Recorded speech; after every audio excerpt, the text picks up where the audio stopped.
Bigyan natin ngayon ng reaksyon itong mga pahayag ni Attorney Romy Macalintal, isang veteranong election lawyer, tungkol sa impeachment ni VP Sara. In-interview siya ng DWIZ at napakaganda ang paliwanag ng veteranong abogadong ito. Para sa akin, tingin ko, pabor kay VP Sara itong pagpapaliwanag niyang ito. Okay, pakinggan natin si Attorney Macalintal. Election lawyer, Attorney Romulo Macalintal. Attorney Romy Ma, good morning. Johnny Banyes po. Live na po tayo sa DWIZ.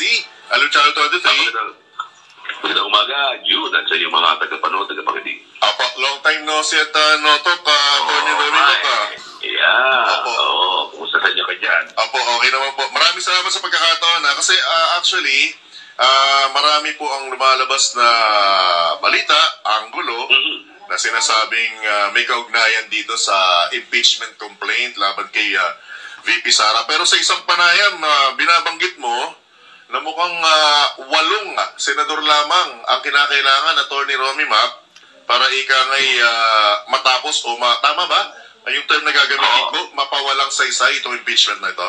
Yes, kasi kailangan makakuha ng 16 na boto ang sa Senado, no? Ang mga nagpo-prosecute.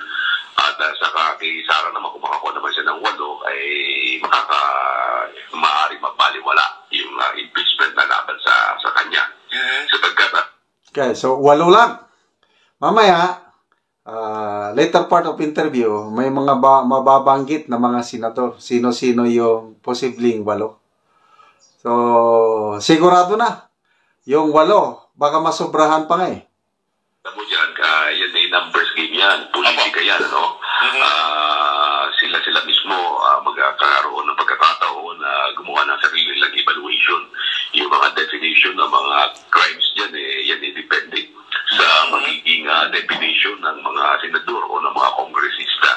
Kaya magandang abangan talaga yung nasabing impeachment na yan at magandang pag-aralang mabuti.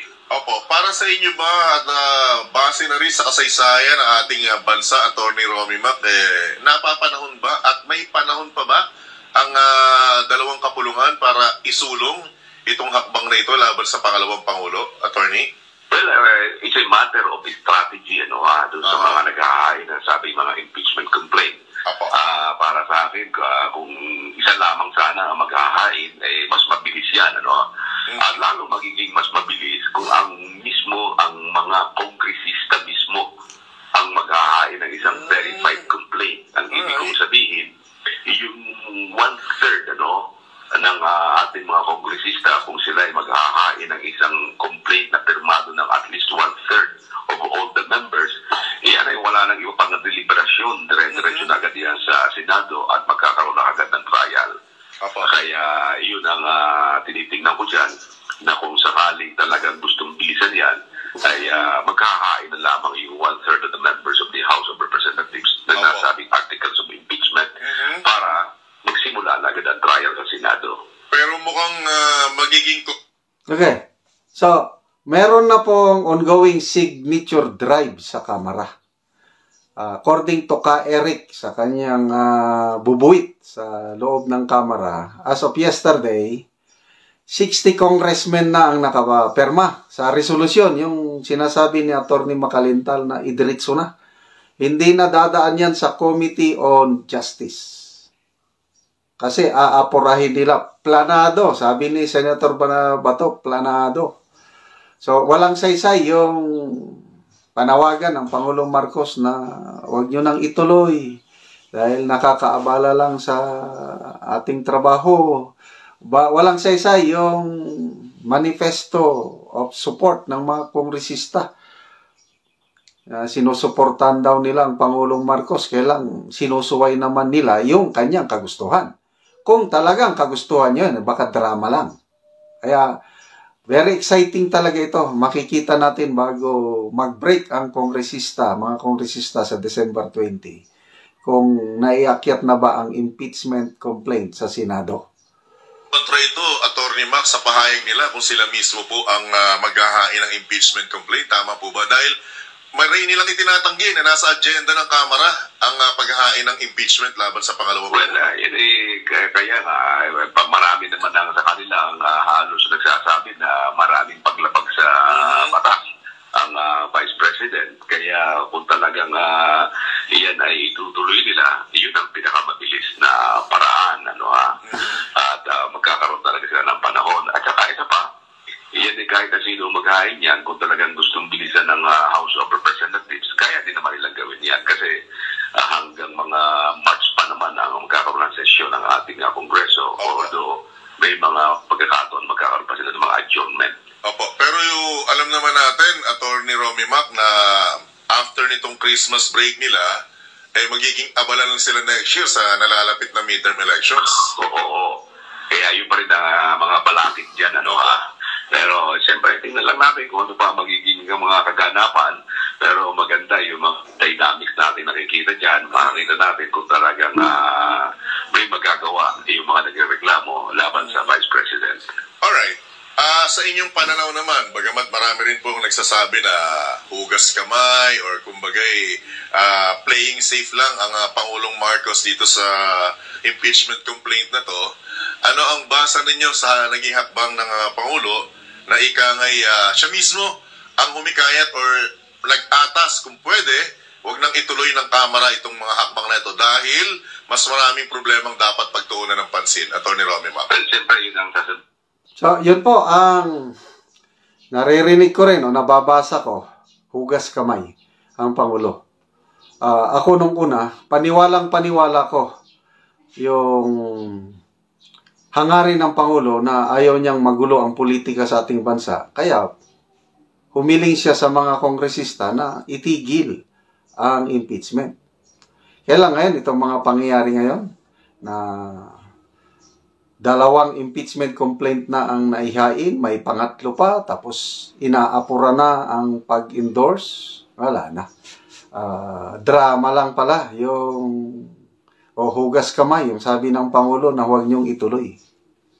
Hindi ng ating Pangulo, para sa akin, yun sarili niyang political strategy para lumabas na independent itong ating House of Representatives para wag masabi na ang Pangulo ay nakikialam dyan. At maganda naman ang ginagawa ng Pangulo dahil sa ginagawa niya, nagko-concentrate siya doon sa pagtulong sa mga kababayan natin na salanta ng mga ibang mga calamities natin. Kaya habang nagkakagulo sila, Ayan, speaking of pagtulong, nakakatuwa po sa mga Facebook Reels. Yung talumpati ng Pangulo na mabuti na lang, nakapagtanim tayo kaagad at nakapagtanim at nakaharvest kaagad. Ang daming Facebook Reels. Tuwan-tuwa ko nanonood yung nagtatanim ng saging na may bunga na diretso harvest. Yan, ang paningin ni Attorney Macalintal, nakafocus ang Pangulo sa pagtulong sa kababayan natin na salanta ng bagyo. Agree ba kayo dyan? Ng mga alingas-ngas tungkol sa bagay na may kinalaman si Sara, siya naman ay patuloy naman ang kanyang pagganap sa kanyang tungkulin bilang Pangulo ng ating bansa at patuloy ang pagtulong sa ating mga kababayan. Sa ngayon po, tama po ba, Attorney Romy Mac, na 23 lang ang senador? Oo, 23 lamang. Okay. Kaya kung titingnan mo yan, nasa 15 to number 16 na din ang kinakailangan kasi yung 2/3 niyan nasa 16, Opo. Kaya kailangan talaga ang 16 members para magkaroon ng conviction. Opo, para maituloy. Para maituloy yan, Bilangin ko lang, Opo. Bilangin. Go ahead, Attorney Romy. Opo. Ang sa akin lang, Opo. Sige. Apo, ang sa akin lamang po, bilangin lang natin, kung sinong nagpahayag na Senator Subiri. One. Siyempre, nandiyan si Senator Go, De La Rosa. Tatlo. Tapos nagpahayag na rin po si Pro Tempore Estrada, maging si Senator Nancy Binay.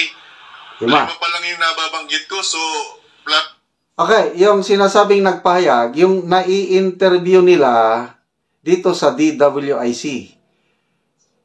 Go, Bato, Jinggoy, Subiri, sino yung pang-5? Binay ata. Pati si Senator Amy, na-interview din dito, pang-anim na yun si Senator Amy. Ano sa tingin nyo? Sinasabi niya, magkaibigan pa yung dalawa. Boboto itong si Senator Amy para sa acquittal ni BP Sara. So, 6 na yun. O, sino pa yung ibang idadagdag natin? 6 na yun, ha? Mag-inang Bilyar.